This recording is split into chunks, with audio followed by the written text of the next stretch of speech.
Last time, we saw Raditz finally get what he wanted, departing Earth, going back out with the Saiyans.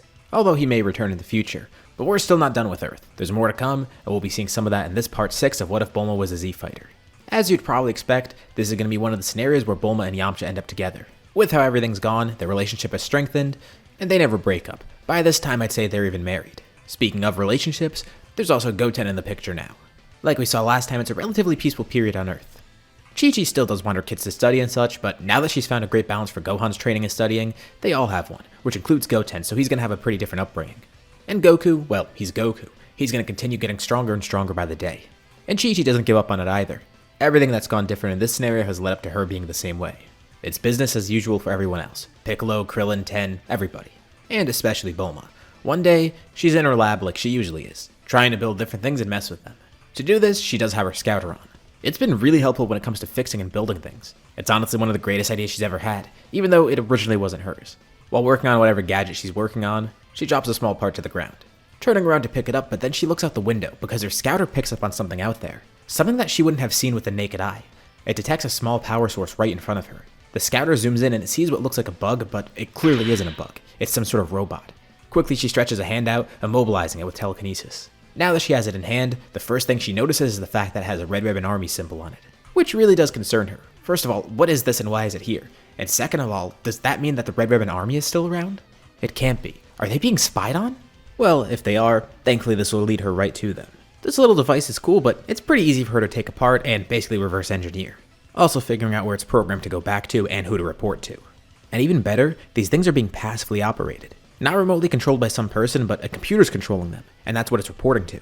So whoever created this, they won't know that she found out that she's being spied on. She even discovers that it's connected to a whole network. There's dozens of other drones, and they seem to be tracking all of her friends.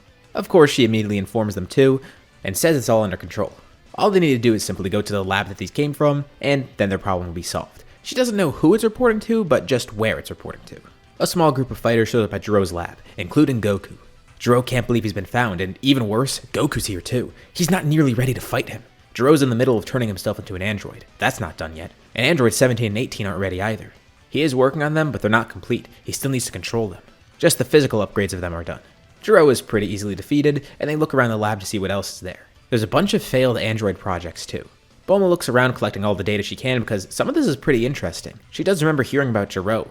That was the name that escaped her mind before, but she didn't know he was up to this. They even find his plans for Cell, which really does interest Bulma, but they deactivate Cell, and make sure none of the other androids are reactivated. Although, she does feel pretty bad for androids 17 and 18 because they're the only two that are made from humans. The other ones are just robots, essentially. Thankfully, it seems like they're not activated yet, and she doesn't want to mess with them too much because that seems unethical to her. But what she can do is remove the programming that Jiro put in them. She doesn't want to go in and fix the upgrades that Jiro put in. Luckily, it seems like they're all working, so she doesn't need to mess with that. Although, this is kind of a delicate thing too. She is able to fix the programming that Jiro added to them, but they are still androids. She reactivates them and basically just has to tell them what happened. And surprisingly enough, the two have no reaction at all. They jump up out of their pods and leave, saying absolutely nothing. But as the two of them dart out of there, 17 turns back around, looking at Bulma and just giving a silent nod. It was a really bad situation, so at least she fixed some of it, even though Jiro's already done irreversible damage to them. They'll find their way home, and hopefully live normal lives now, even though they're more than human. Piccolo tells Bulma that was a great catch. They're especially interested in that Cell thing. The other androids all seem like failures, but Cell is different. She deactivated the computer that's controlling Cell, but that's also another weird case. 17 and 18 were humans that were kidnapped and forcibly turned to androids. Everyone else was purely mechanical. As for Cell though, this is a completely new creature that Jiro's creating. And since he's being made for pure evil, they have no qualms about destroying it. But Bulma sees potential in it. She doesn't want all this work to go to waste. Maybe she could use it for something else. What if she were to program Cell to be something good? It could take a while, but it'll be a fun side project for her. It's so strange how Jiro was basically playing God and creating his own life. Although Bulma can't help but being interested in this. He clearly did have a brilliant mind, even if he was pretty insane. But this does leave some other questions. Are there any other Red Ribbon people out there? If Jiro was able to make it out, maybe others have too. Luckily, Bulma has the perfect way to find them. In Jiro's lab, she did find out a little bit more about him, including some of his extended family. She doesn't know if these people are alive, but she also has a way to actually research this, spying on them with Jiro's own drones. There may be remains of the Red Ribbon Army out there somewhere. And as she starts looking into it, she figures out that they were pretty much in plain sight. Recently, a new company appeared, Red Pharmaceuticals. And come on, how could she have not realized? This company did just start though, and they don't really have a basis to attack just yet. It seems like the guy running it might even be related to Red himself. But in terms of Jiro's relatives, she can't find anyone interesting. except for one person. At the moment, it doesn't seem like there's any other threats that they could act on. But Bulma finds out about someone else, Jiro's grandson Hedo. Not Dr. Hedo, he's not a doctor yet. Although surprisingly enough, Bulma figures out that he's younger than Gohan and somehow he's even in college at this point. Well, it looks like the smarts run in the family and he seems even more intelligent than Dr. Jiro. And this goes outside of battle espionage now. She's just looking into it out of curiosity. Hedo definitely doesn't seem evil. He seems completely separate from Jiro too. And obviously he's a kid, just in school. And while she doesn't see anybody as a threat, maybe there's a way she could help out here and also prevent him from ever turning into a threat. Plus, even though Jiro and Hedo were estranged, they did just kill his grandpa. So with those things in mind, and the fact that Bulma owns a giant tech company, she does something pretty unexpected. She grants a huge scholarship to the kid. Oh, and by the way, he's gonna look the same in the video in his renders because, Hedo already looks kind of like a kid anyways. Makes my life easier, but just a nice side note. But Bulma as well as her parents get to know Hedo, even offering him an internship here at Capsule Corp. He seems to be knowledgeable in every area of science. Bulma's better on the tech side, but Hedo's good with that. He's good with pharmaceuticals. He's good with biology, so many different things. He's a really great prospect for an employee. Although, as a kid, he can't really work there yet. But she could at least help him out along the way. And when she does start to get to know Hedo, she even does casually bring up his grandfather and ask what he knows about him, learning that his parents just kept him away from Jiro. She only brings this up because she heard that he was a great doctor, not mentioning the fact that he was turning himself into an android, kidnapping other people and turning them into androids too. Then spying on Bulma and trying to kill her, with Bulma and friends then killing him. Yeah, that stuff she doesn't mention. This kid is crazy smart though. Besides Bulma and Dr. Brief, he's the smartest person around. And once he's older, he might even be smarter than Bulma. Plus, there's the fact that he's good with cosmetics, which could help her maintain her youth. She does want to go the natural route, and since this guy seems like a master in that kind of stuff, imagine what great things he could do with cosmetics. So on top of all her training to stay fit, this also plays into her goal. Although there's another big side effect from this. It's one that's completely unexpected, but a good side effect. At some point later on, Goku falls ill to the heart virus. As we saw before, there was no time traveler. The androids were defeated, but that also does mean that Goku's going to fall ill to the heart virus and not have a cure for it. At least, not right away. Things do seem dire, but luckily, Hedo is actually able to figure it out somehow. Working on an easy cure pretty quickly, with Goku fully recovering from the heart virus, the company could even commercialize this medicine too, since it might not be something that Goku just suffers from. And this is insane to her. A kid did that? She definitely made the right choice bringing him aboard. Chi-Chi ends up learning of him too and thinks Gohan should become friends with him. He seems like a really good influence. Definitely a much better influence than his deadbeat uncle. Out in space, Raditz sneezes. He knows it's his sister-in-law talking about him again. She never did seem to like him, but hey, after all, he did try to kill them all. More than once. But now he's beyond that. He's also beyond Super Saiyan, and assumes that his brother has accomplished the same thing.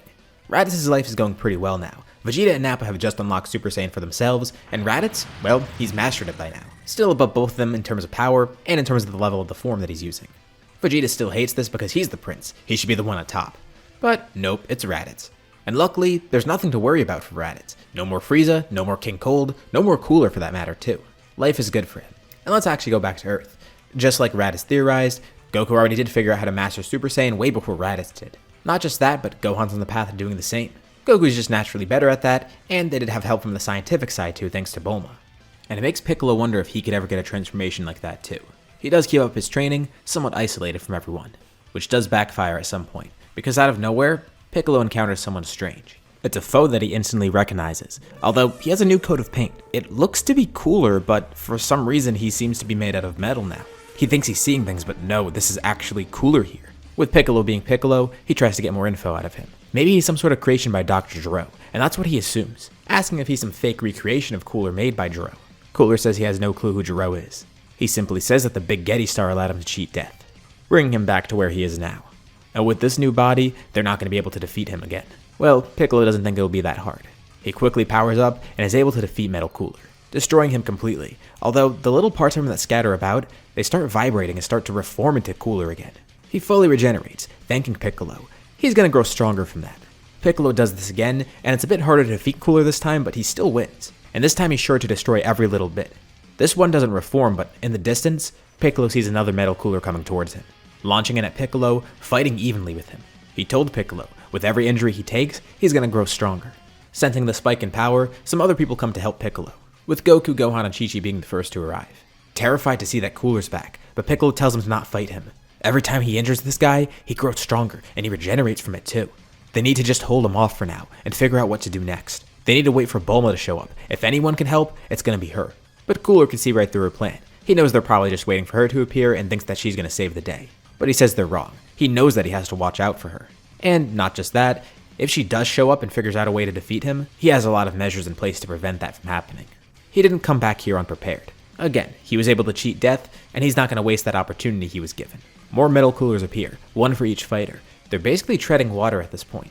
They can't really do anything against the coolers because, like Piccolo said, if they defeat him, he's going to grow stronger. So this isn't too tough, especially for Goku and Gohan, who are basically just sparring with the metal coolers. Piccolo and Chi-Chi join forces too, which allows them to all overpower the metal coolers.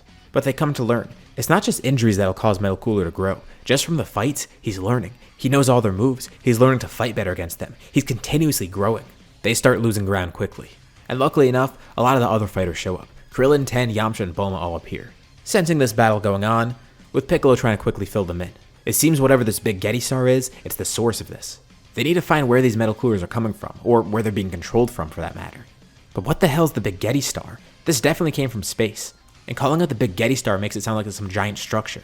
But they don't see it anywhere. Gohan notes that he sees the metal coolers coming from the distance, pointing out the direction they came from. Which does seem helpful at first, but then some approach from the other side too, and from all angles next. The longer they fight, the more metal coolers show up. They just keep on multiplying somehow. No matter what they do, no matter how many they destroy, they just keep coming back. But Bulma thinks of one way to try and defeat this threat. Her and Yamcha immobilize one of the coolers. But instead of defeating or destroying him, she simply starts to take the metal cooler apart. This technology is so foreign to her, but she finds some sort of controller in this cooler's head, quickly pulling out her scouter, figuring out other ways to take it apart. She tells them all to buy her some time, as the rest start fighting to protect her and Yamcha. As she analyzes it, she figures out a way to track down where they're coming from. She reaches into her pocket, pulling out one of Jiro's drones, then hooking it up to the cooler, basically making it act as a drone for the coolers. It's going to fly to the source of the metal coolers, leading them right to the big Gete star. She tells them all to stop fighting. They need to find the source. Fighting this army is useless. Especially with them growing stronger too, they need to make sure that doesn't happen anymore. The drone flies up in the air and then darts off in the distance, as Bulma begins following it with everyone following behind her.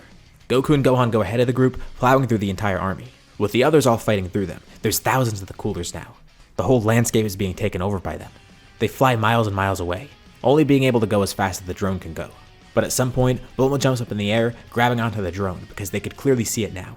There's a giant structure in the distance attached to Earth, and it seems like it's growing too. Had this been any closer to them, they would have definitely seen it easily. But with every passing second, it looks like more and more is being built on top of it. Is he planning to take all the materials from the planet to create more coolers? That definitely seems like what's about to happen here. They have no choice. They have to go right for the core itself. Luckily, this isn't too hard for them. They're able to fight through the rest of the metal coolers, making it into the core, with Bulma figuring out more about how this works. And at the very center of the core, they see a giant cooler made out of wires. This is where they need to be. The rest of them focus on fighting Cooler, but Cooler's focused on stopping Bulma because he knows she has some sort of plan in mind. It almost seems like he was walking into his doom. Why did the big Gete star lead him here if they knew this would happen? Bulma was able to figure out a way to deconstruct him, completely destroying and shutting down the core too, with all the metal coolers in the field collapsing as the structure itself breaks apart. Cooler is absolutely stunned. How is he defeated again? But the big Gete star led him here for a reason, saving Cooler's consciousness onto it. As the structure they're in collapses, the big Gete star attaches itself to Bulma, being undetected too. Basically just attaching to her clothes, grabbing some materials from around it to blend in, embedding itself into her jacket. Even finding the scouter in her jacket, wiring itself to the scouter so it won't be detected. It seems the metal cooler army has been defeated, but the big Gete star, it's still lurking about, and no one even realizes it. They find it strange that Cooler came here in the first place, especially if he knew that Bulma would have been able to defeat him. Maybe he was just being hasty. All that matters is that they defeated him once again. At least, it seems they did. And this is where we'll leave off for now. What'd you guys think about this part? What's going to happen next time? Leave your thoughts and suggestions in the comments below. I'd love to see what you guys think. As usual, be sure to drop a like and subscribe if you haven't already, especially if you want to see more videos like this one, or if you want to help out the channel. Anyways, thank you all for watching, and I'll see you all in my next video.